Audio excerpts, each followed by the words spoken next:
현직 국회의원이면서 청와대 정무특보로 임명된 3명의 새누리당 의원이 국회법을 위반한 것이라는 지적이 이어지고 있습니다. YTN 배석규 사장의 후임으로는 전 IBK 기업은행장이 내정됐습니다.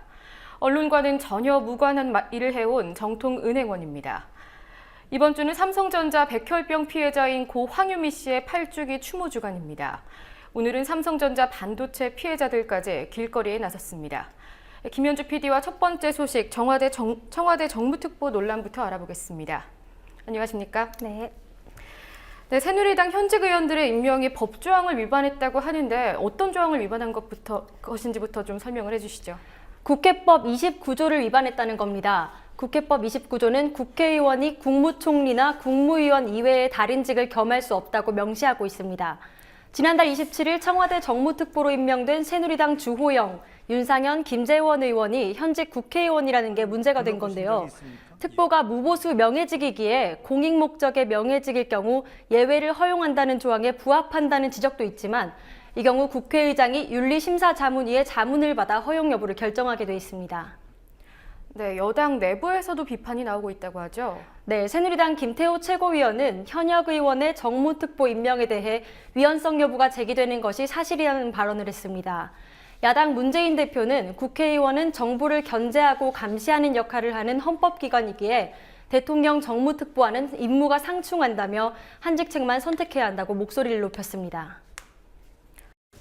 이 세 분이 즉각 저는 국회의장에게 겸직 신고를 하고 또 평가해서 국회의장께서는 과연 이게 이원성 여부가 있는지 그리고 국회의원직을 수행하면서 정무 역할을 할 수 있는지에 또는 과도한 우리 국회의원의 일을 오버하는 거 아닌지 이런 등등의 매우 빨리 판단해서 결정을 해 주시는 것이 이런 논란을 잠재운 일이다.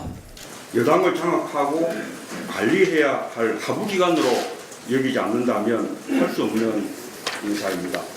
정무특보로 임명된 국회의원들은 국회의원이냐 정무특보냐 그 중 하나를 선택해서 다른 직책을 사퇴해야 할 것입니다. 이상입니다. 하지만 문재인 의원의 이런 발언에 새누리당 권은희 대변인은 이중잣대라며 반발했습니다. 노무현 대통령 시절에도 현역 의원이던 당시 이해찬 의원이 정무특보로 활동했다는 이유였습니다. 네, 그리고 YTN 배석규 사장의 후임이 내정됐습니다. 그런데 벌써 낙하산 우려가 나오고 있는데 이유가 뭐죠? 배석규 사장을 선임할 때와 마찬가지로 공개적인 검증 절차가 없었기 때문입니다.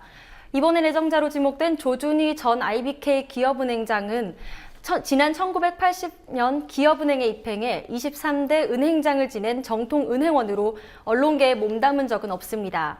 언론노조 YTN 지부는 조준희 씨가 어떤 경로로 누구의 추천을 받아 어떤 검증 과정을 거쳤는지 알 수 없다는 점에서 권력과 연관 있는 낙하산일 가능성이 우려된다고 밝혔습니다.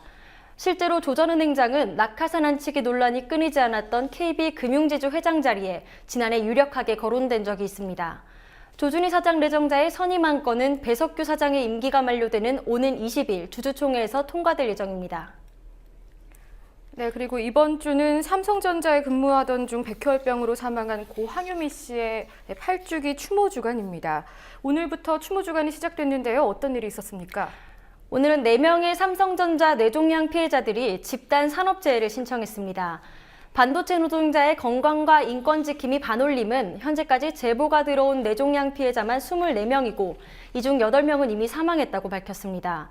오늘 산재를 신청한 4명 중 1명인 최호경 씨도 지난 2003년부터 8년간 삼성전자 천안공장에서 일하다가 뇌종양 진단을 받았고 결국 2013년 목숨을 잃었습니다.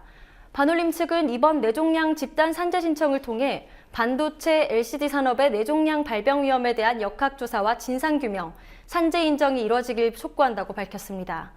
하지만 산재 인정이 쉽지만은 않아 보입니다. 지난달 9일 삼성전자 반도체 공장에서 일하던 한모 씨가 뇌종양의 발병 원인이 명확하지 않다는 이유로 근로복지공단에 낸 산재 소송에서 패소했기 때문인데요. 당시 판결이 삼성전자 뇌종양 피해자들에게 대법원이 내린 첫 판결이었습니다. 한편 이번 추모 기간에 반올림 측은 삼성전자 직업병 피해 노동자 증언대회, 고 황유미 씨와 반도체 전자산업 산재 사망 노동자를 기리는 추모 문화제 등을 열 것이라고 밝혔습니다. 네, 마지막으로 국제 소식 하나 더 알아보죠. 지난 주말간에 웬디 셔먼 미 국무부 차관의 발언이 계속 논란이 되고 있습니다.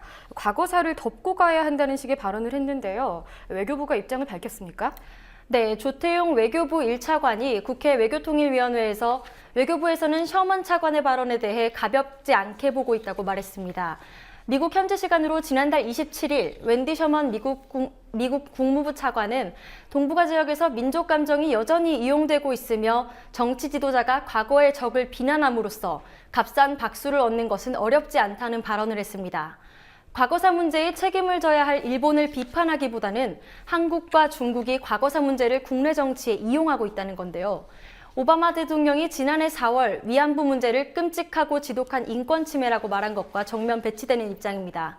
셔먼 차관의 발언에 정부 차원의 항의가 있었냐는 야당 의원의 질문에 조태용 1차관은 미국 측으로부터 한일 과거사 문제 등에 대한 입장에 변함이 없다는 것을 1차적으로 확인했다고 밝혔고 미국 정부의 입장을 재확인하겠다고도 말했습니다. 하지만 국무부 고위 인사가 섣불리 이런 발언을 했다고 보긴 어려워 과거사 문제에 대해 미국의 입장 변화가 있는 것은 아닌지 우려됩니다. 네, 김현주 PD 수고하셨습니다.